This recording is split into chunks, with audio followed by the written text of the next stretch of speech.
Oremos ao Senhor, irmãos. Nós te damos graça, Senhor, porque é um momento tão especial para nós estarmos juntos e em comunhão com o Senhor, termos a certeza de que estás conosco e de que nos aceitas, ó Senhor, e pela mediação única de Jesus Cristo, não obstante as nossas limitações e deficiências, aceitas, ó Senhor, a nossa adoração imperfeita, tão cheia de máculas, de vaidade, de orgulho,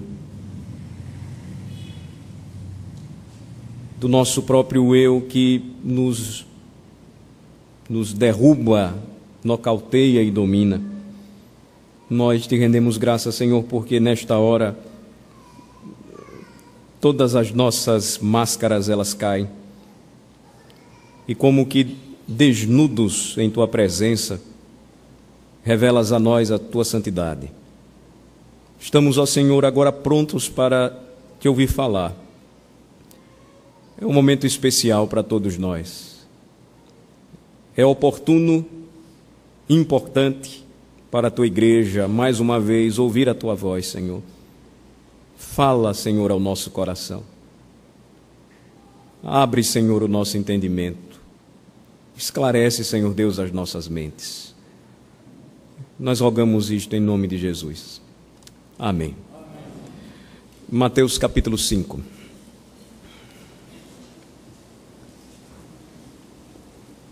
Mateus capítulo 5.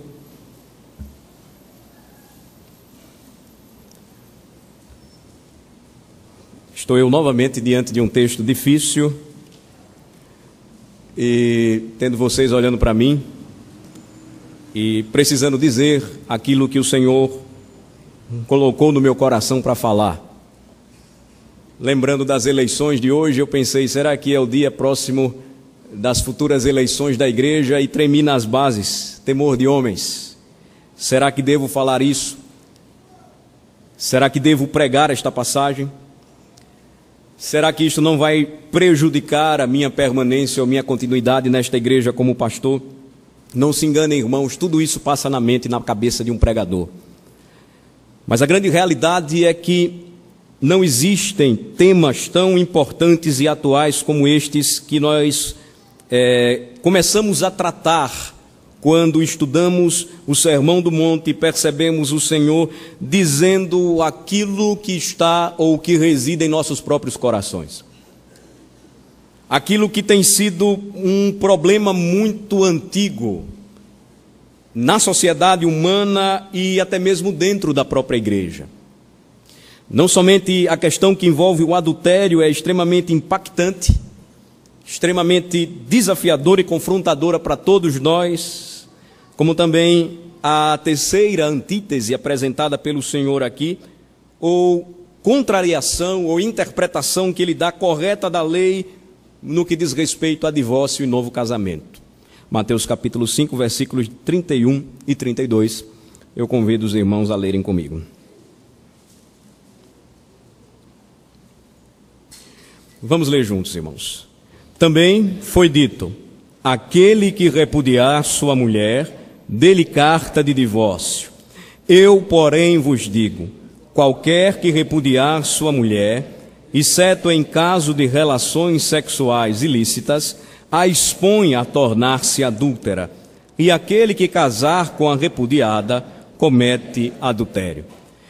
O Antigo Testamento não só aponta em direção a insistir que a luxúria ou a sensualidade pecaminosa do coração humano é o equivalente moral do adultério ou de adultério, como nós vimos nos versículos 27 a 30, mas ele também está mostrando que o divórcio também equivale moralmente à quebra do 7º mandamento da lei de Deus, que diz: não adulterarás. O que nós estamos percebendo, ou o que nós estamos observando aqui, é um problema antigo, aquilo que falei introdutoriamente, que ainda hoje nós vivenciamos. Isso tem origem no fato de que as mulheres divorciadas, na maioria das circunstâncias, casam-se novamente. E, especialmente neste momento em que Cristo tratou da sua lei, na Palestina ou na sociedade palestina do século I, era algo muito provável. Ser repudiada pelo seu marido levava a mulher, por conta do seu próprio sustento, a casar-se novamente. Agora, nós precisamos entender que esse novo casamento, quer seja da perspectiva da divorciada ou quer daquele que se casa com ela, segundo a palavra de Cristo, se configurava adultério.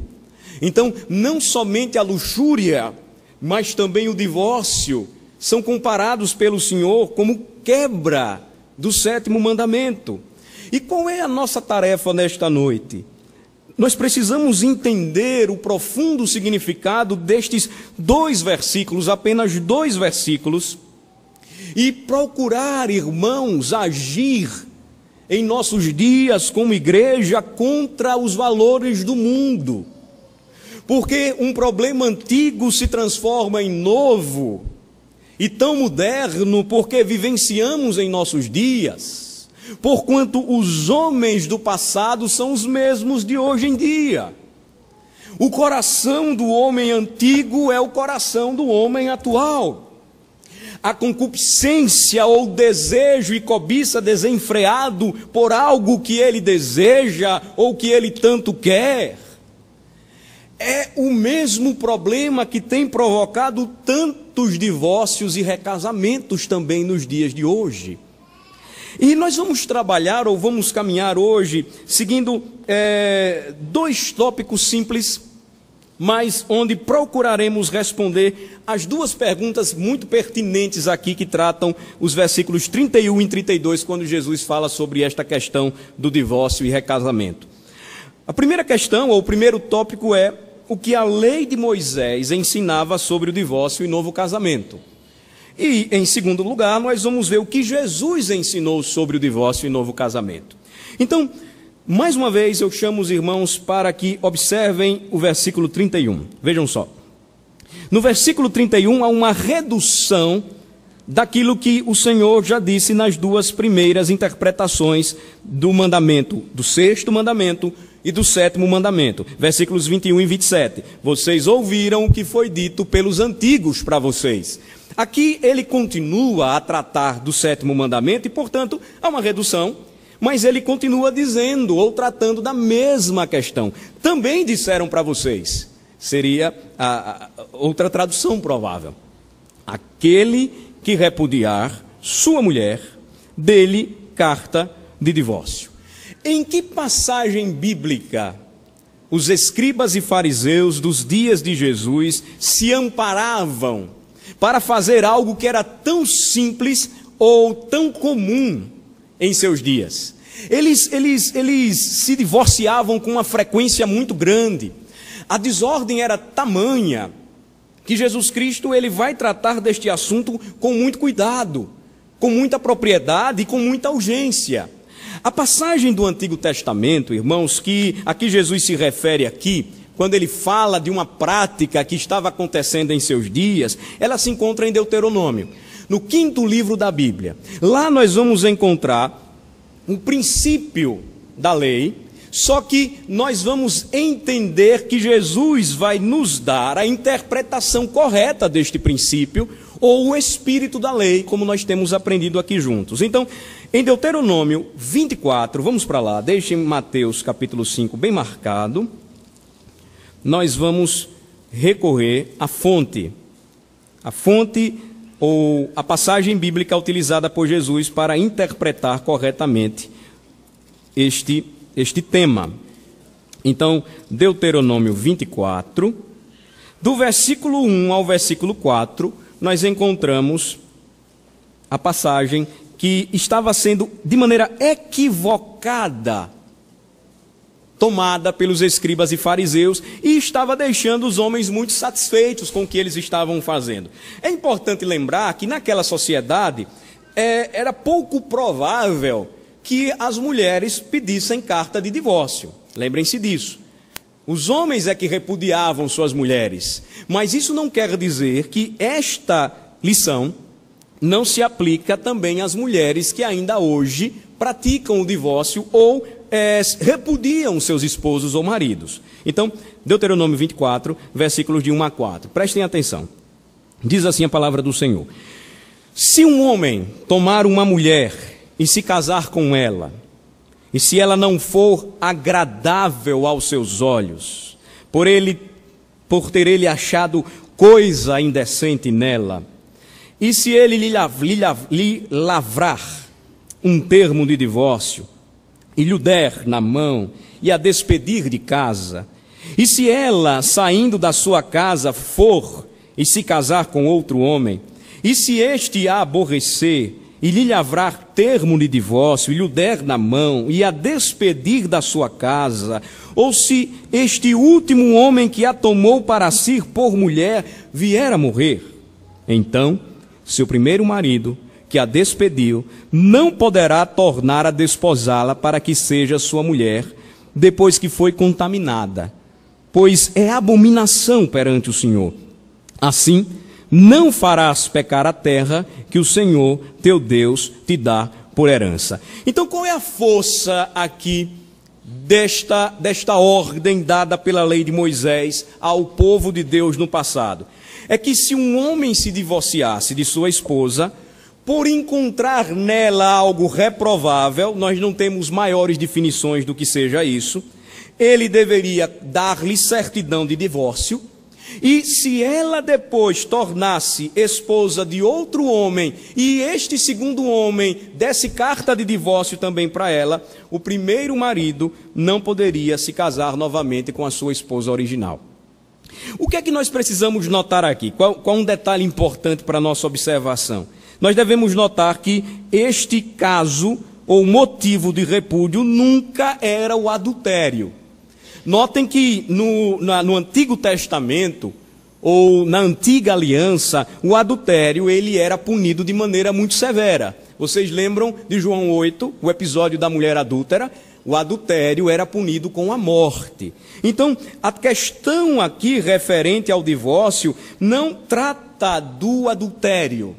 Mas nós precisamos compreender a razão pela qual Moisés concedeu carta de divórcio naquela época, e que é uma questão que muitos hoje se amparam para poderem referendar os seus divórcios ou separações. Nós precisamos lembrar que a interpretação correta da lei, Jesus Cristo falou isso depois de apresentar as bem-aventuranças e a figura de que nós somos sal e luz do mundo. Ele explicou isso dizendo que não veio revogar, mas veio cumprir perfeitamente a lei. E cumprindo perfeitamente a lei, Jesus é a única autoridade que nós devemos ouvir para entender uma passagem que não é tão simples. Deuteronômio 24, por exemplo, trata de um tema onde o homem, não se agradando da sua própria esposa, por ter considerado ou achado algo indecente nela, poderia mandá-la embora. Então Jesus, ele encontra uma grande confusão em seus dias. Ele percebe que a não obediência, nos dias do profeta Malaquias, a palavra do Senhor, trouxeram para o povo resultados terríveis. A desobediência trouxe para o povo resultados horríveis. Os homens consideravam, continuavam a despedir as suas esposas, e pelo menos duas linhas de pensamento existiam naquela época. Os escribas e fariseus, ou eles consideravam que se uma mulher fizesse algo injurioso, algo indecente, como, por exemplo, expor o seu corpo, olhar indevidamente, eles poderiam mandá-la embora, ela não serve mais para mim. Ou então eles chegavam a desprezar tanto o matrimônio, que se, por exemplo, ela não cozinhasse bem, Se, por exemplo, ela fosse desengonçada, se ela não se arrumasse do jeito que ele queria, ele poderia dar carta e dizer: olha, volta para a casa de teu pai que eu não quero mais você. Então, Jesus, ele encontra a situação de uma maneira muito desarrumada, muito bagunçada. Os homens estavam se prendendo à exceção e não à regra. E eles estavam então quebrando a aliança que prometeram cumprir fielmente até a morte com suas esposas. Aí nós voltamos para Mateus capítulo 5 e nós vamos perceber aquele que interpreta corretamente este mandamento. Nós precisamos voltar para Jesus, olhar para o seu ensino, porque aí nós vamos entender que Jesus ele não pende nem para um lado nem para o outro. Jesus vai chamar a atenção para algo que o próprio mandamento de Moisés tinha por objetivo. Havia uma dupla restrição ali que os judeus não estavam olhando. O certificado e a proibição de se casar de novo não era um referendo, não era um atestado para que os homens trocassem de mulher quanto quisessem, como quisessem. Mas o que Jesus vai mostrar é que esta dupla restrição, ela tinha por objetivo desencorajar divórcios prematuros ou precipitados. Jesus, ele não vai entrar aqui, especificamente em Mateus capítulo 5, na discussão do que significa encontrar nela algo reprovável, indecente. Mas Jesus vai insistir em apontar em sua lei para a santidade do casamento. E aí o que é que nós vamos olhar em Mateus 5, versículos 31 e 32, mais uma vez? Jesus, ele vai dizer: vocês ouviram também o que foi dito. Aquele que repudiar sua mulher, dê-lhe carta de divórcio, ou seja, é simples. Você pega um papel, você lavra uma certidão de divórcio e você manda ela embora para casa. Agora eu pergunto aos irmãos, se não é isto que nós estamos vendo em nossos dias e em uma sociedade que se julga moderna e desenvolvida? Se não através de cartas ou papéis lavrados, aliviarmos a nossa consciência da quebra de votos que fizemos de fidelidade, de amor, de compromisso, onde homens mais velhos olham para suas esposas com as quais viveram tanto tempo e agora dizem: eu não quero mais você, tudo caiu. E aí, olha, toma essa carta e vai embora. Jesus então, ele vai dizer que a questão não está sendo interpretada corretamente, e é geralmente o que nós gostamos de fazer quando queremos pecar. Nós nos prendemos àqueles pequenos detalhes e nós não entendemos o que está por detrás para nos proteger e nos salvaguardar.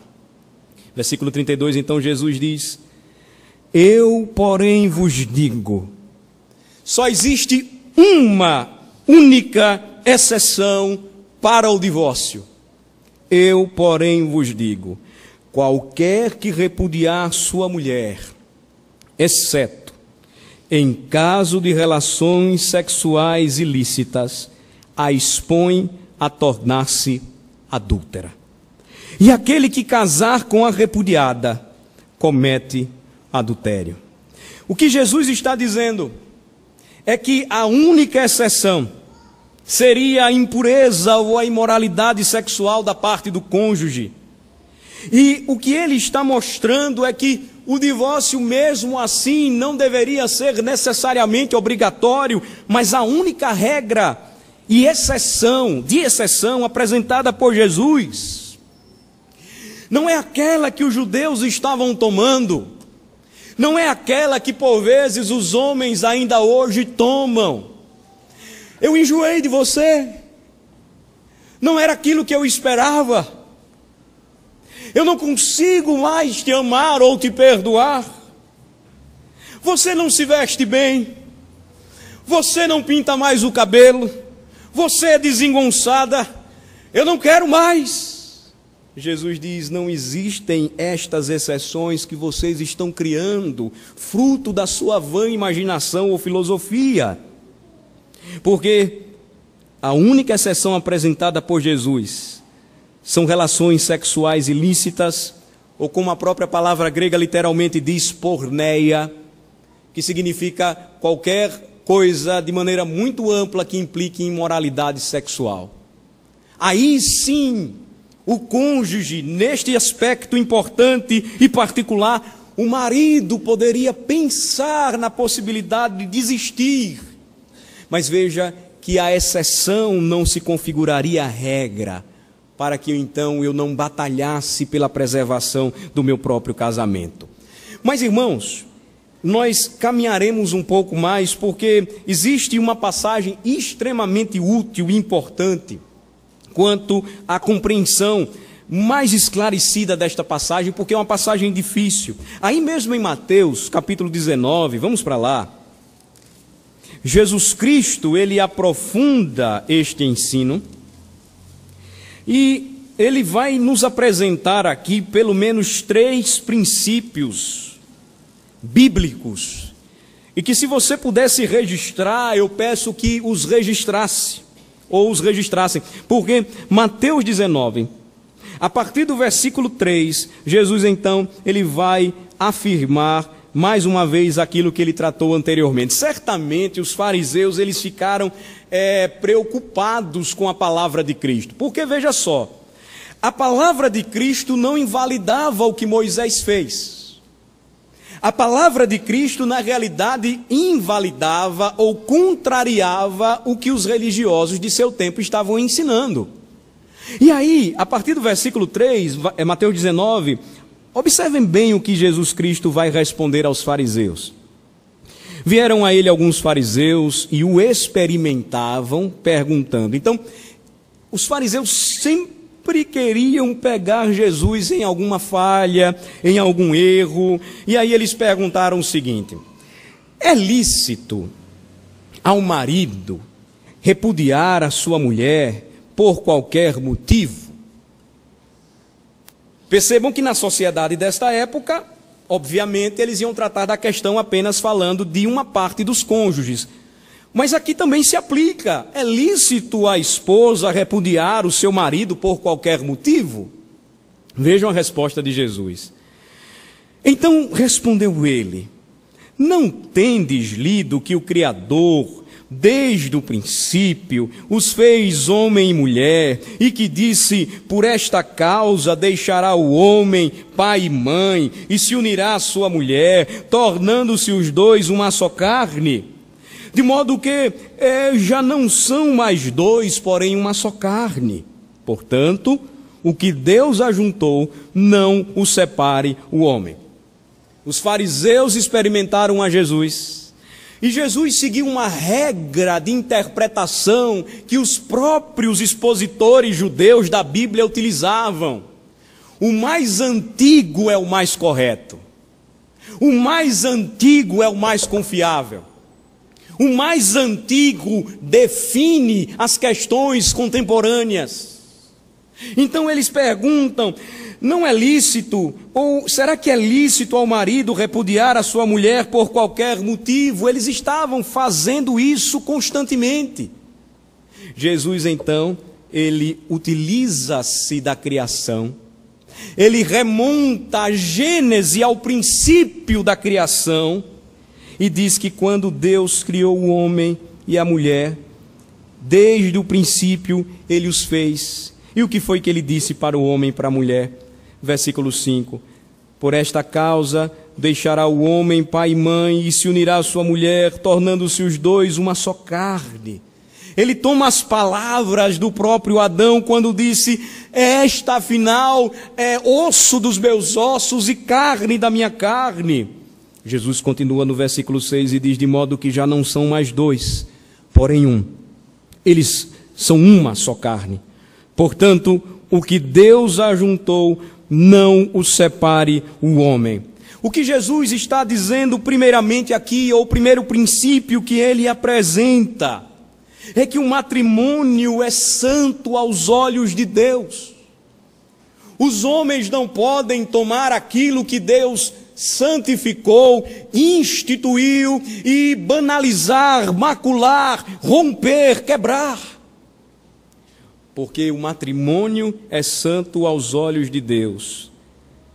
Este primeiro princípio que Cristo afirma nos leva a um segundo princípio que ele apresenta no final do versículo 6, quando ele diz: Deus nunca, em parte alguma, ordenou que alguém se divorciasse.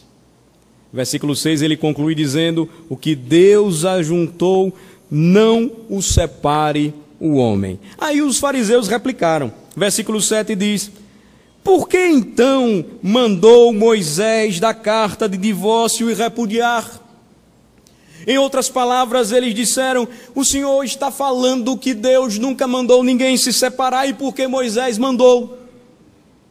Vejam, eles estavam se prendendo a uma regra que concedia a eles uma falsa ideia de liberdade, porque mal interpretada.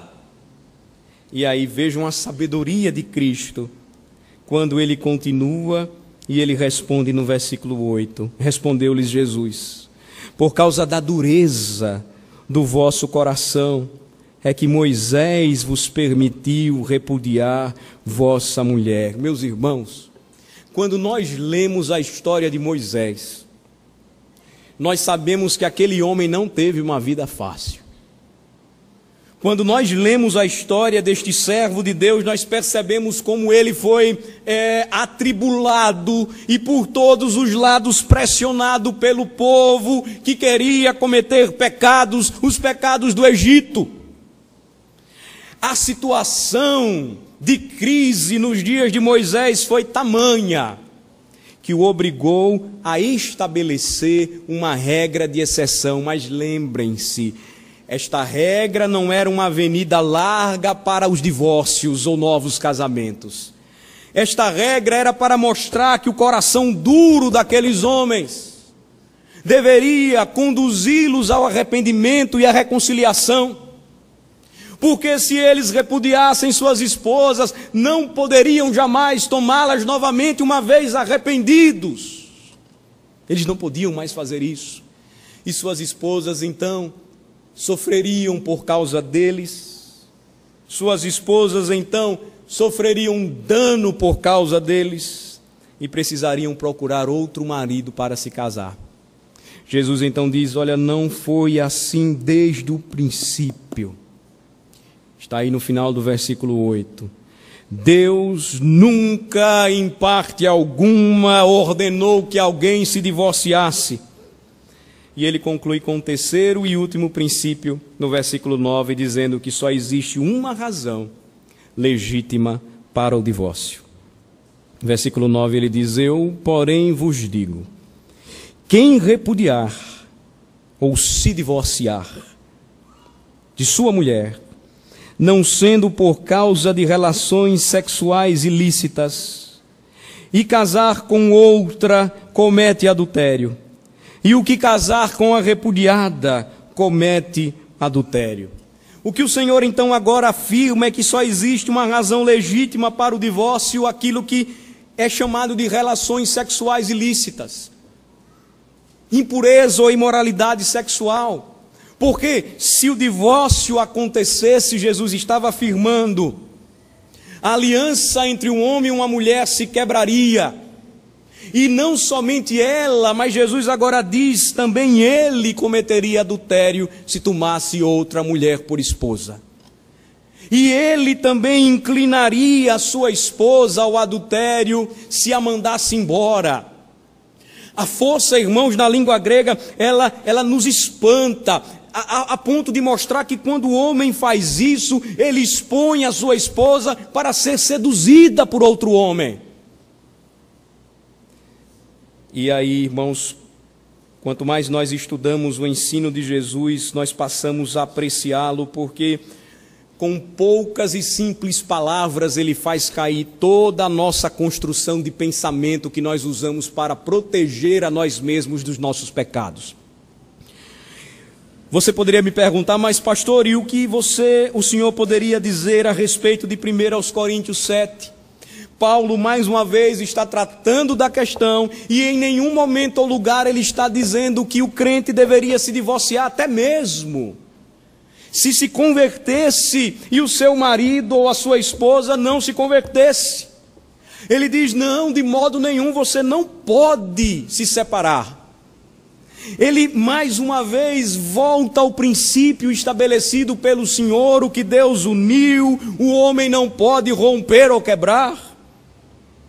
E ele conclui lá em 1 Coríntios 7, uma passagem muito esclarecedora, quando ele diz que o cônjuge, a esposa crente, santificaria o seu marido, e o marido crente santificaria a sua esposa, uma vez agora em Cristo, e os filhos.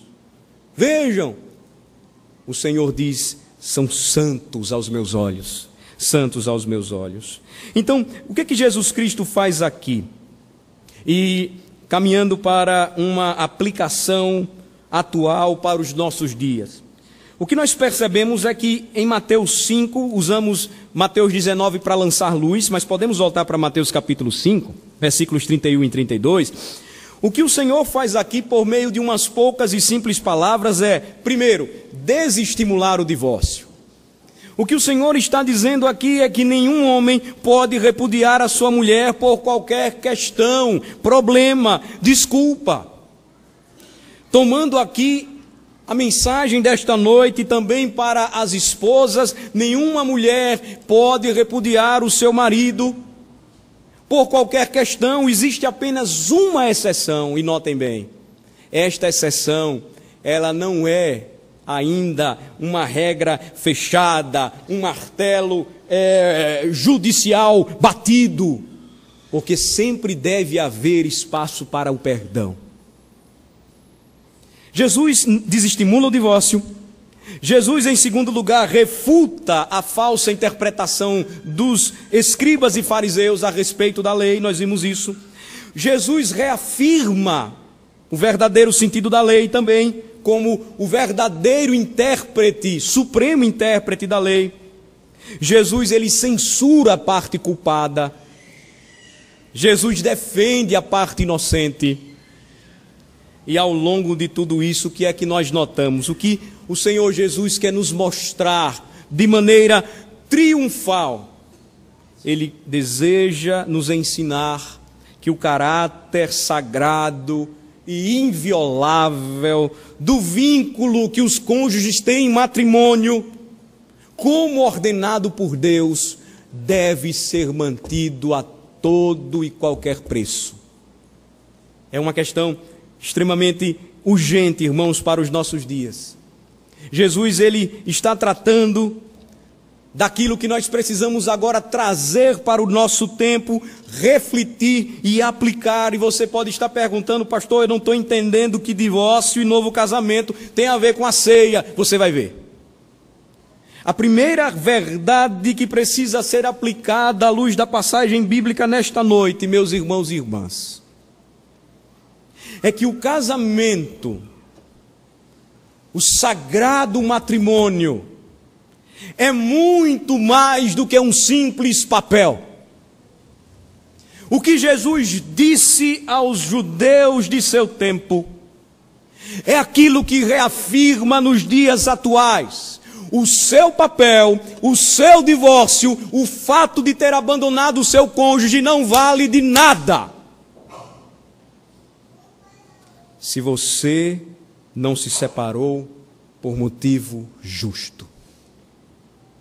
O casamento é muito mais do que um simples papel ou certidão de divórcio, com o qual os crentes muitas vezes mandam, apresentam, esfregam na cara do pastor e dizem assim: está aqui, pastor, eu estou divorciado ou divorciada, me deixa em paz. Casamento é muito mais do que um simples papel. Mas pastor, e se eu tiver errado? E o senhor pregou tanto contra o casamento misto e agora eu quero me separar? Não pode. Não pode. Você já cometeu um primeiro pecado, não cometa outro. Agora viva e seja fiel. E sofra as consequências. Casamento é muito mais do que um simples papel.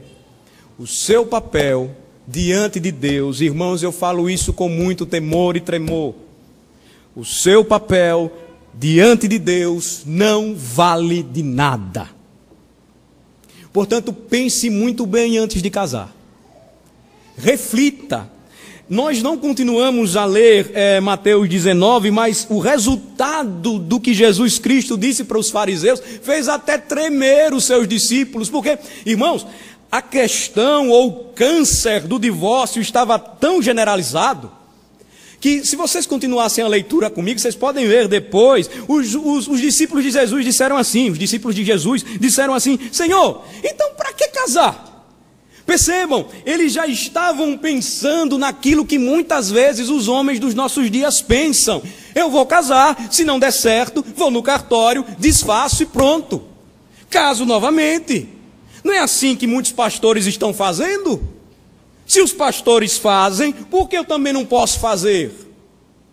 Cristo vem e diz: o seu papel diante de Deus, diante da minha presença, não vale de nada. Agora, a questão se agrava.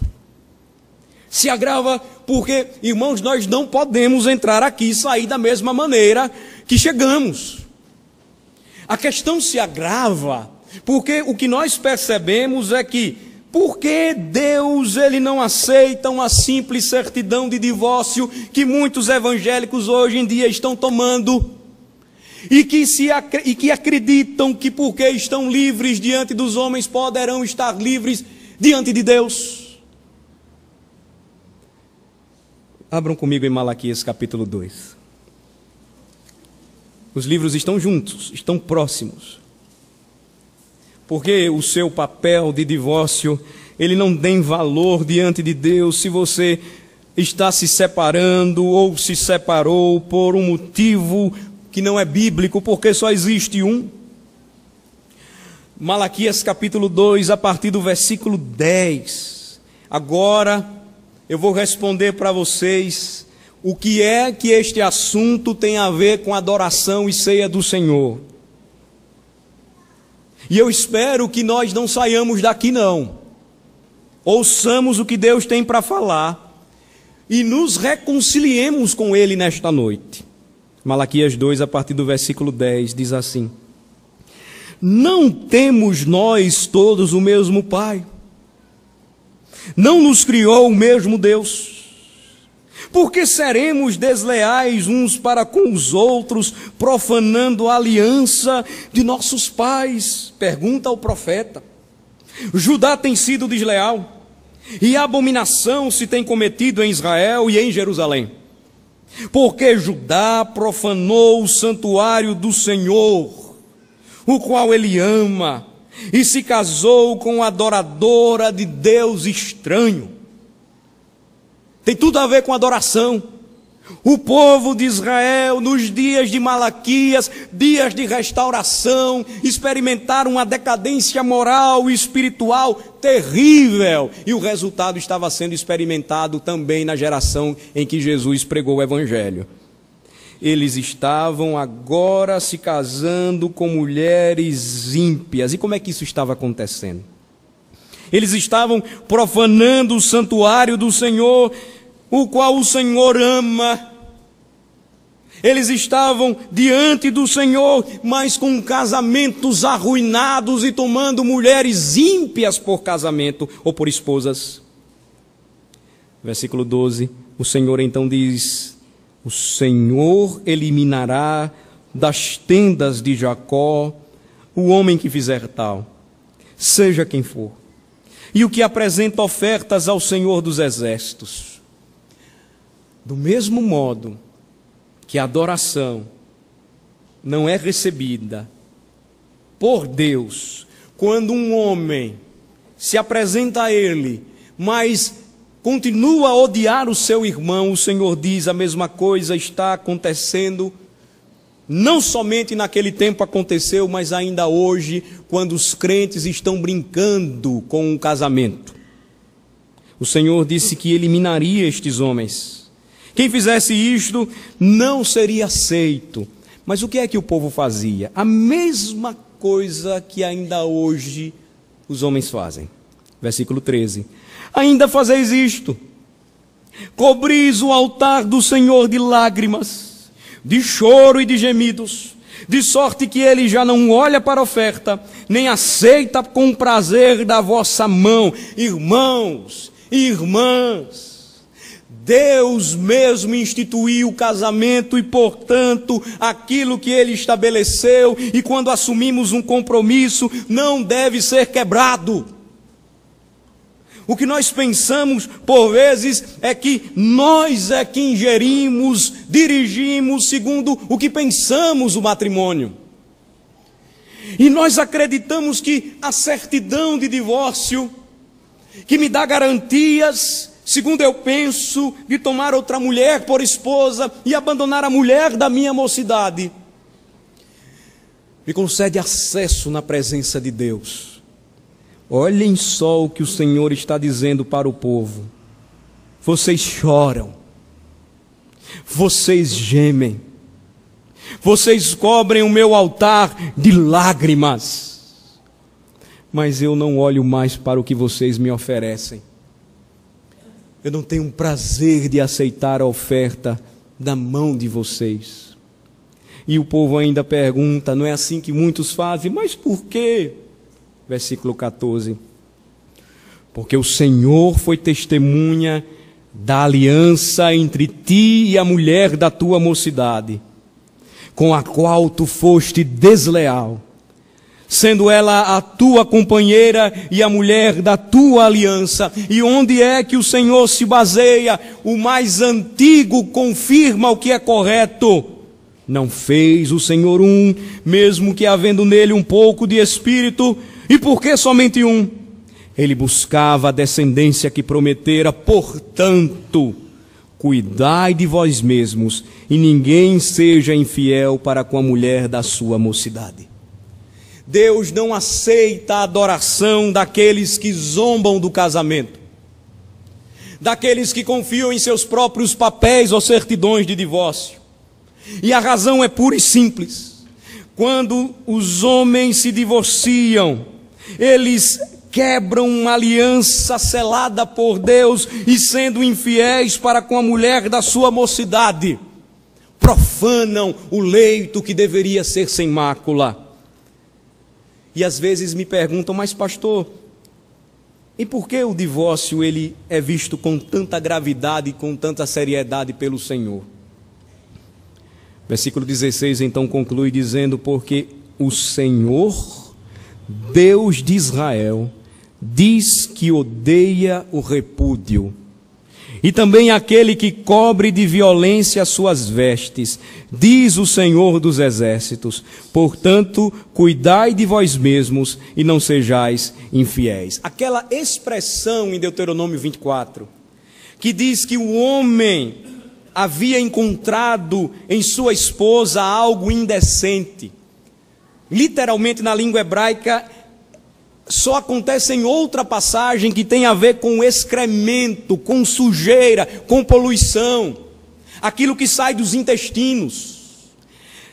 Abandonar uma esposa ou abandonar um marido por uma razão não bíblica significa sujar, macular ou cobrir violentamente as suas vestes, as suas roupas, o seu leito. E não se enganem, irmãos, Deus odeia o divórcio. Por essa razão, Ele não recebeu a adoração de seu povo no passado. E o que dizer de hoje em dia? E o que dizer de hoje em dia? Terceiro e penúltimo lugar, Cristo disse certa vez para uma mulher surpreendida em adultério, está lá em João 8, o que vocês todos sabem muito bem. Vai e não peques mais, quando ela demonstrou profundo arrependimento. Com isso nós queremos dizer que sempre haverá espaço para perdoar o seu cônjuge. Que o divórcio que tem sido apresentado como a solução mais simples, revela apenas a concupiscência do nosso coração, a nossa arrogância em não enxergar que muitas vezes o problema pode ser nós mesmos. Ou nós podemos ser o maior de todos os problemas em nosso casamento. E achamos que é mais fácil resolver este problema se separando ou casando-se novamente. Quando o Senhor diz que sempre haverá espaço para perdoar o seu cônjuge, até mesmo nas situações mais difíceis. Cristo não recebe em sua mesa aqueles que estão com as suas vestes cobertas de violência. Mas Cristo recebe em sua mesa aqueles que, arrependidos de seus pecados, buscam o seu perdão, se reconciliam e até mesmo nas situações mais difíceis restauram o seu casamento. Pense nisso. Se você não está vivendo bem com o seu cônjuge, reflita bem. Se está pensando em se divorciar, comece a pensar inicialmente que a sua adoração já não agrada ao Senhor. Se houver separação, a situação piora. Porque o que ele nos ensina é que sempre deve haver espaço para perdoar o cônjuge. O que ele disse para a mulher: pega em adultério, vá e não peques mais. Porque é tão fácil nós considerarmos o nosso cônjuge um inimigo, quando nós deveríamos vê-lo como aquele ou aquela que o Senhor colocou em nosso caminho. Por fim, meus irmãos e irmãs, eu acredito que essa quarta e última aplicação, ela está ligada às outras. Quero afirmar que o que sustenta o casamento não é o amor entre os cônjuges. O que sustenta o casamento não é o amor, que muitas vezes vacila, que muitas vezes esfria e que precisa ser novamente acendido ou reacendido. O que sustenta o casamento é a nossa fidelidade à aliança. O compromisso que assumimos com o nosso cônjuge. Aquele compromisso que vai nos levar a enxergar a nossa esposa sempre como a delícia dos nossos olhos. Aquela que nós sempre vamos amar. O nosso esposo, embora seja cabeça dura, ele ronca, ele não quer emagrecer, barriga está imensa, mas é o meu fofo. Eu o amo. As esposas deveriam pensar assim. Mas o que é que muitos estão pensando? Não serve mais para mim. Eu não quero mais para a minha vida. O que o Senhor nos diz, irmãos, é que a fidelidade e a aliança é que sustentam um casamento. Quando a doença vem, quando a impotência chega, quando os dentes caem, quando a beleza vai embora, o que sustenta o casamento não é o amor, mas o amor ele é reacendido a cada momento pela fidelidade e aliança que firmamos diante de Deus e diante da igreja do Senhor Jesus Cristo. Você pode estar pensando, mas pastor, o Senhor me colocou numa situação muito difícil. Eu vim para a igreja e quando eu vim para cá eu já estava casado segunda vez, eu fiz muitas coisas ruins. Eu pequei demais e o que é que eu devo fazer agora? Eu devo deixar tudo e voltar. Você deve continuar e ser fiel à esposa com quem você está e jamais fazer o que você fez antes de conhecer a Cristo. A mesa do Senhor não é lugar para aqueles que continuam em desobediência, mas a mesa do Senhor é um lugar para todos aqueles que buscam reconciliação com o Senhor. Há uma palavra de encorajamento para aqueles que são jovens e que ainda desejam casar. Eu estou fazendo poucos casamentos na igreja, queria casar mais gente. Mas parece que os homens não querem casar. As moças parece que olham e dizem, pastor, mas não tem ninguém aqui para mim. Comecem a orar. Não pensem como os discípulos, por um momento ou por um instante, pensaram, Senhor, assim não adianta casar. Mas busquem diante de Deus e em oração aquele que o Senhor já escolheu para você. Invista, mas invista de joelhos aos pés do Senhor. Não busque ninguém fora dos arraiais da congregação. Mas se você procurar alguém que não seja daqui, que seja uma pessoa crente como você, O casamento é algo maravilhoso. São dois pecadores que se unem e dizem sim, mas que foram salvos pela graça de Deus em Jesus Cristo. Os jovens precisam se preparar para casar. Os jovens homens precisam assumir e ser homens. E deixar de jogar tanto videogame. É uma realidade. Eu gosto de videogame. Mas às vezes a demanda do casamento e do ministério não me deixa jogar. Mas os jovens sabem o que eu estou falando. Invistam mais naquilo que Deus preparou para vocês. Porque ninguém vai casar com um joystick, não é verdade? Finalmente, irmãos, uma última palavra. Hoje em dia, nós percebemos que muitos casais na igreja vivem como se divorciados fossem. Pastor, como é que isso acontece? Se oprimem, se machucam, se humilham. Mulheres dominam seus maridos, controlam no cabresto. Homens se acovardam e deixam ser mandados pelas mulheres. Que inversão de valores! O que a Bíblia diz é que o homem não pode ser um ditador, o machão que o mundo pensa e que quer que todos os seus desejos sejam admitidos por sua esposa. Mas a sua liderança deve ser pastoral, amorosa, terna, e a sua esposa sempre caminhando com ele. Precisamos de homens fortes.